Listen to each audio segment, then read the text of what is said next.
మహానాడుకు సన్నాహకంగా రాష్ట్రంలోని అన్ని నియోజకవర్గాల్లో టీడీపీ మినీ మహానాడు నిర్వహిస్తోంది. ఈ నెల 27 నుంచి 3 రోజుల పాటు కడపలో జరిగే మహానాడుకు శ్రేణుల్ని సమాయత్తం చేస్తోంది. నియోజకవర్గ స్థాయి సమస్యలు, అభివృద్ధి కార్యక్రమాలతో తీర్మానాలు చేస్తోంది. తెలుగుదేశం మహానాడు సన్నాహాల్లో భాగంగా విశాఖ దక్షిణ నియోజకవర్గం మినీ మహానాడు కార్యక్రమాన్ని టీడీపీ నాయకులు అట్టహాసంగా నిర్వహించారు.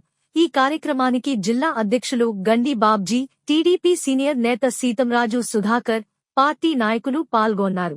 తల్లికి వందనం గాని మరి అన్నదాత సుఖీభవ గతంలో ఉండే దానికన్నా భిన్నంగా పేరు మార్చి అన్నదాత సుఖీభవ కానీ ఈ 2 పథకాలు కూడా జూన్ నెలలో పండుగ రాబోతుంది. ఈ 2 పథకాల ద్వారా ఇలాంటి పథకాలన్నీ చేస్తా మీ అందరికి కూడా ఒకసారి కృతజ్ఞతలు తెలియజేయాలి. ఎందుకంటే సుమారుగా 57,000 మందికి సభ్యత్వాలు చేయించారు. మనకున్న 2 లక్షల ఓట్లు అయితే 2 లక్షల ఓట్లలో 57,000 మంది చేయించారంటే పోటీ పడి మన బుచ్చారాము కానీ, మన విల్లూరు భాస్కర్ రావు కానీ, గణేష్ కానీ, మన నారాయణ కానీ కొన్ని వాటిలో 10,000 9,000 మీరు అందరూ కూడా పోటాపోటీగా అంటే మిగతా వాళ్ళు చేయలేదని తప్పుగా అనుకోవద్దు.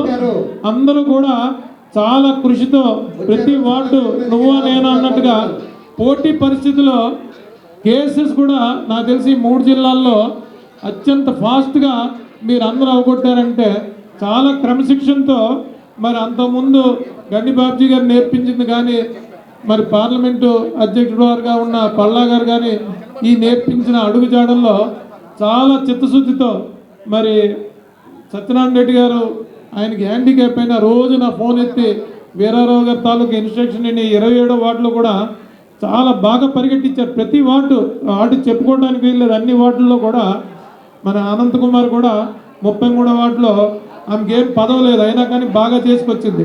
ఇలాగ ప్రతి ఒక్కళ్ళు కూడా పేరు పేరున మీ అందరికీ కృతజ్ఞతలు. కేసు మీరందరూ మీ నియోజకవర్గాన్ని ఒక మంచి పేరు తెచ్చే విధంగా కృషి చేసినందుకు మీ అందరికి కూడా ధన్యవాదాలు. మరి ఈ మహానాడిని ఆనవాయితీగా 30-40 ఏళ్ళ నుంచి కూడా ఈ మహానాడు జరిపించడం పెద్దల నిర్ణయం ప్రకారం ఈ కాన్స్టిట్యున్సీలో మీరందరూ నిర్ణయించిన ప్రకారం ఈరోజు జరపడం, మీరందరూ రావడం నిజంగా మీ అందరికి కూడా పాదాభివందనాలు. మరి ఇందాక విల్లూరు చక్రవర్తి గారు చెప్పారు, ఇది మన పార్లమెంట్ అధ్యక్షుడు వారు, నేను, గౌరవ ఎమ్మెల్యే వంశీకృష్ణ గారు, వెలపూడి గారు అందరి సమక్షంలోనే గౌరవ ముఖ్యమంత్రి వర్యులు నారా చంద్రబాబు నాయుడు గారి సమక్షంలో ఒక హై లెవెల్ మీటింగ్ వేసి ఈ దేవస్థానం తాలూకా భూములన్నింటినీ ఎట్టి పరిస్థితుల్లో కూడా దాన్ని రెగ్యులరైజ్ చేస్తామని చెప్పి సింహాచలం భూములతో సహా మీ వెంకటేశ్వర మెట్ట కానీ, సింహాచలం కానీ, జగదాంబ దగ్గర ఉన్న ఎల్లమ్మ తోట దగ్గర సమస్య కానీ, రంగరీజ్వి దగ్గర సమస్య కానీ అన్ని దేవస్థానం తాలూకా సమస్యలు అందరికీ మీటింగ్ ముఖంగా ధైర్యంగా ఉండండి. నెక్స్ట్ ఎలక్షన్కి ధైర్యంగా మనం ఫేస్ చేస్తాం. వీళ్ళందరికీ కూడా రెగ్యులరైజ్ చేసి తీరుతామని చెప్పి మినీ మహానాడు విశాఖ దక్షిణ నియోజకవర్గంలో నిర్వహించడం జరిగింది. ఈ తాలూకా తీర్మానాలన్నీ కూడా మీకు త్వరలోనే తెలియజేస్తాం. అంగరంగ వైభవంగా ఈ మినీ మహానాడు జరిగింది. మరి మహానాడుకి అందరం సన్నద్ధమై 26వ తారీఖు మార్నింగ్ ఇక్కడి నుంచి బయలుదేరి 26 నైట్కి చేరుకుని తిరుపతి, 27 మార్నింగ్న కడప మహానాడుకి సన్నద్ధంగా విశాఖ దక్షిణ నియోజకవర్గం సిద్ధమై ఉంది. సో ఇంత చక్కగా నిర్వహించిన మినీ మహానాడుకి మా కార్పొరేటర్లకి, వార్డు అధ్యక్షులకి, మరి ఇతర ముఖ్య నాయకులందరికీ కూడా, మీడియా మిత్రులు మీకు కూడా అందరికి కూడా సర్వదా కృతజ్ఞతలు, ధన్యవాదాలు. విశాఖ దక్షిణ నియోజకవర్గంలో సంక్రాంతిని తలపించే విధంగా ఈరోజు మినీ మహానాడు కార్యక్రమం ఏర్పాటు చేయడం జరిగింది. కార్యక్రమానికి ముఖ్య అతిథిగా మన విశాఖ దక్షిణ నియోజకవర్గ రథసారథి, అలాగే మన పార్లమెంట్ అధ్యక్షులు శ్రీ గండి బాబ్జీ గారు ముఖ్య అతిథులుగా విచ్చేసి కార్యక్రమాన్ని కార్యకర్తల్లో ప్రతి ఒక్కరికి కూడా తెలుగుదేశం పార్టీ తాలూకా విధి విధానాలని, అలాగే ఈ మినీ మహానాడు ద్వారాగా రేపు రాబోయే రోజుల్లో ప్రతి ఒక్కరికి పదవి పట్టాభిషేకాలని కూడా ఏ విధంగా చేయాలనే ఉద్దేశంతో ఈవేళ కార్యరచన చేయడం జరిగింది. అలాగే రేపు 27వ తారీఖున జరగబోయే మహానాడుకి 26వ తారీఖున దక్షిణ నియోజకవర్గం యావత్ కార్యకర్తలు తెలుగుదేశం పార్టీ నుంచి బయలుదేరడానికి సంసిద్ధంగా ఉన్నామని, బాబు గారి నాయకత్వంలో ప్రతి ఒక్కరు కూడా పనిచేయడానికి, రేపు రాబోయే యువ నాయకత్వం శ్రీ లోకేష్ బాబు గారి తాలూకా నాయకత్వంలో ఇంతే ఉత్సాహంతో పనిచేయడానికి సంసిద్ధంగా ఉన్నామని మీకు ఈ మీడియా ద్వారా తెలియజేసుకోవడం చాలా ప్రతి ఒక్క సంవత్సరం కూడా సంవత్సరానికి రెండు సంవత్సరాలకు ఒకసారి సంస్కృత వెలసలు జరుగుతాయి.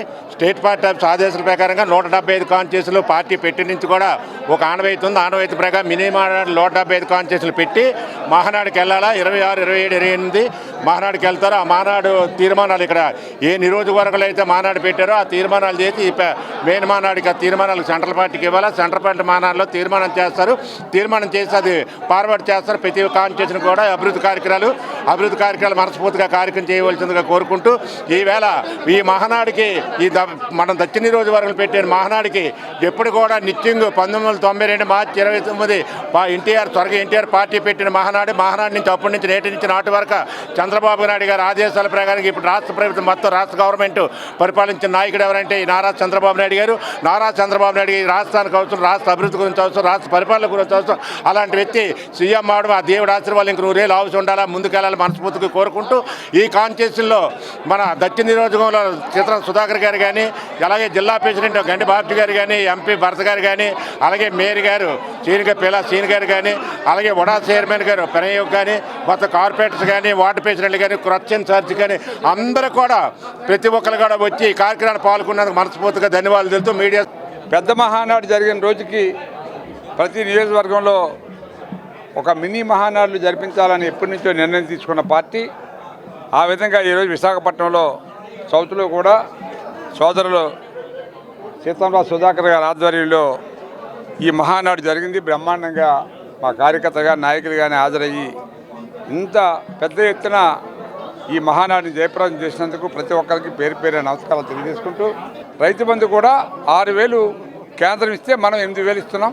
ఆ 14,000 కూడా రేపు ఖరీఫ్ స్టార్ట్ అయినప్పుడు జూన్ మొదటి వారంలోనే ఆ డబ్బులు కూడా రైతు అకౌంట్లో వేస్తారు. ఇలా చెప్పుకుంటూ పోతే చాలా పథకాలు ఉన్నాయి. అవన్నీ ఒక్కొక్కటి గ్యారంటీగా అమలు చేస్తాం. వీటితో పాటు రాష్ట్రంలో ఉన్న ప్రాజెక్టులు ఏవైతే ఉన్నాయో including Polavaram, major project Polavaram ఈవేళ ఆ రోజు జగన్ వాళ్ళందరికీ భయపడి 45.5 ఉండాలి దాని ఎత్తు, డ్యామ్ ఎత్తు. ఆ రోజు వాళ్ళు ఏదో చెప్పారు కథలని చెప్పి 41 అడుగులు తగ్గించేశారు, 41 మీటర్లకి. ఈవేళ మళ్ళీ దాన్ని 45 మీటర్లు పెంచి ఏదైతే ఫుల్ ఫ్లెడ్జ్డ్గా ఉండాలో పోలవరం ఆ విధంగా తయారు చేసి మన ఉత్తరాంధ్రకు కూడా ఇచ్చే వాటర్ ఏదైతే ఉందో ఆ వాటర్ని కంప్లీట్గా మనకి ఇస్తారు. ఈ 3 జిల్లాల్లో సుమారు 5 లక్షల ఎకరాల వరకు కూడా సాగు అయ్యే అవకాశం ఉంది. మన విశాఖపట్నానికి తాగునీరు వస్తుంది. సో మనం విశాఖపట్నాన్ని చూస్తామని చెప్పి నా ఆలోచన. డెఫినెట్గా ఆ విధంగా ప్రయత్నం చేస్తాం.